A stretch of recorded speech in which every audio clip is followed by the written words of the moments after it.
El Señor esté con vosotros. Lectura del Santo Evangelio según San Mateo.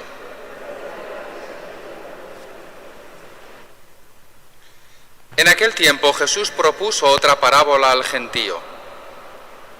El reino de los cielos se parece a un grano de mostaza que uno toma y siembra en su campo. Aunque es la más pequeña de las semillas, cuando crece es más alta que las hortalizas. Se hace un árbol hasta el punto de que vienen los pájaros del cielo a anidar en sus ramas. Les dijo otra parábola.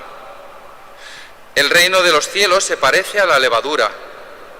Una mujer la amasa con 3 medidas de harina hasta que todo fermenta. Jesús dijo todo esto a la gente en parábolas, y sin parábolas no les hablaba nada, para que se cumpliera lo dicho por medio del profeta. Abriré mi boca diciendo parábolas, anunciaré lo secreto desde la fundación del mundo. Palabra del Señor.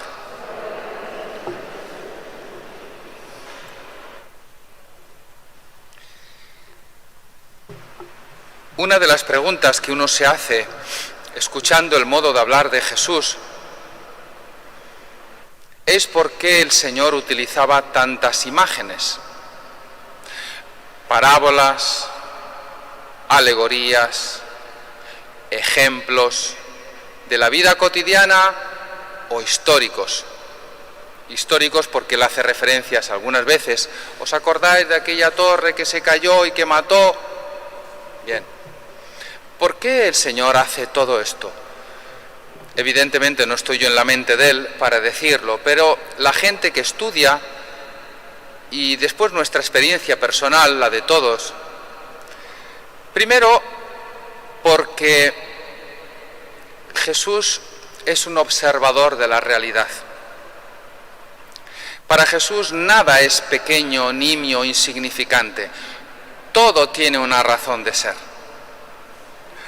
Aquello que decíamos ayer del don de la sabiduría, que es ver las cosas, la creación, el mundo, los hombres, desde y a través de los ojos de Dios, que esto es el don de la sabiduría, Jesús lo tenía, pero no lo tenía solo como don, sino porque él lo que veía lo veía con los ojos de Dios. Y por eso para él nada es insignificante, toda la creación tiene razón de ser, explicación orientada y pensada, deseada y, por así decir, estructurada por el mismo Dios. La primera es que es un gran observador. La segunda, que el modo de enseñar por parábolas, alegorías, ejemplos, tiene una ventaja, sobre todo en aquella época, que es memorizar. La mnemotecnia, es decir, memorizar las enseñanzas. Era el modo de enseñar y de explicar de los maestros judíos y de los pueblos de alrededor. Esto no se sale de lo que era el modo de explicar. Pero lo que se sale es que le da siempre una moral, una relación con Dios, con la virtud. Pero la tercera, que es tal vez aquella que más nos llama la atención, es que Jesús no quiere que nadie le ame obligatoriamente. No quiere un amor obligado. ¿Sabéis por qué no quiere un amor obligado? Porque el amor obligado no es amor, es tiranía, dictadura. Y Dios, Jesús, no quiere un amor obligado ni timorato, lleno de temor. No, quiere un amor libre y voluntario. Y por eso, o para esto, las parábolas cubren una función importante, porque te muestran la realidad, pero escoges tú si seguir o no.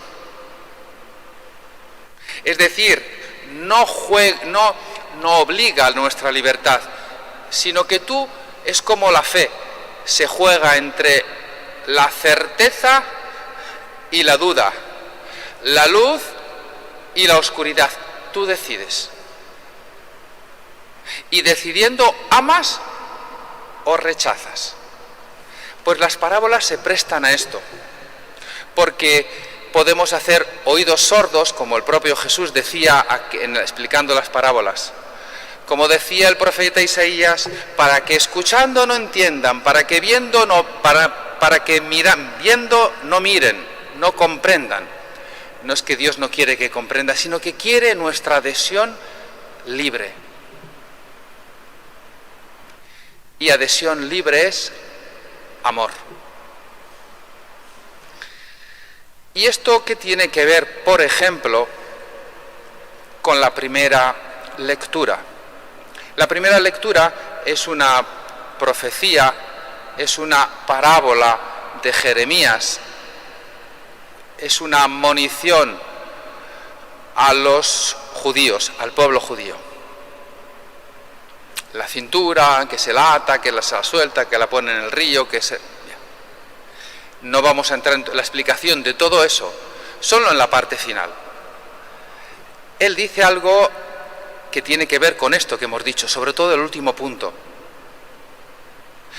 Yo cogí a Israel y lo ceñí apretado a mi cintura.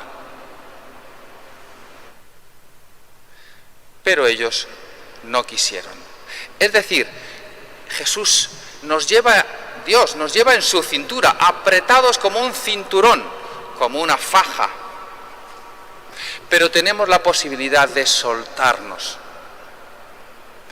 Y a él le duele que esa faja, que esa cinta, que ese cinturón se suelte. ¿Y cuándo se suelta? Lo dice el mismo Jeremías, cuando adoramos a otros dioses, con minúscula. Y los dioses sabemos cuáles son, de memoria. El mundo, el demonio y la carne, con todas las variantes. De eso hacemos un Dios. Y cuando transformamos a esas cosas o a esos pseudovalores en Dios, nosotros mismos nos aflojamos de la cintura y caemos por el suelo. No es Él que nos suelta, somos nosotros que nos soltamos. No sé si he conseguido explicarlo, pero esta es la realidad. Y podemos preguntarnos entonces, si yo alguna vez me he soltado de la cintura de Dios, si ha aflojado mi cintura de las... ¿Cómo se dice? De la cintura de Dios o de las... Bueno, ahí. ¿Qué puedo hacer? ¿Se ha caído por tierra? ¿No sirve para nada? No. Siempre hay un momento, siempre hay la posibilidad de volver a estar pegado al Señor. ¿Cómo? La confesión, la oración, volver al amor primero, los sacramentos. Así pues, teniendo en vista esta imagen de Jeremías, que es una parábola, y el sentido que daba a las parábolas el propio Jesús, sobre todo en lo que dice a la libertad, pidamos al Señor que tengamos la libertad de escoger siempre el bien. Si nuestra libertad se dirige siempre hacia el bien, ¿sabéis qué sucederá?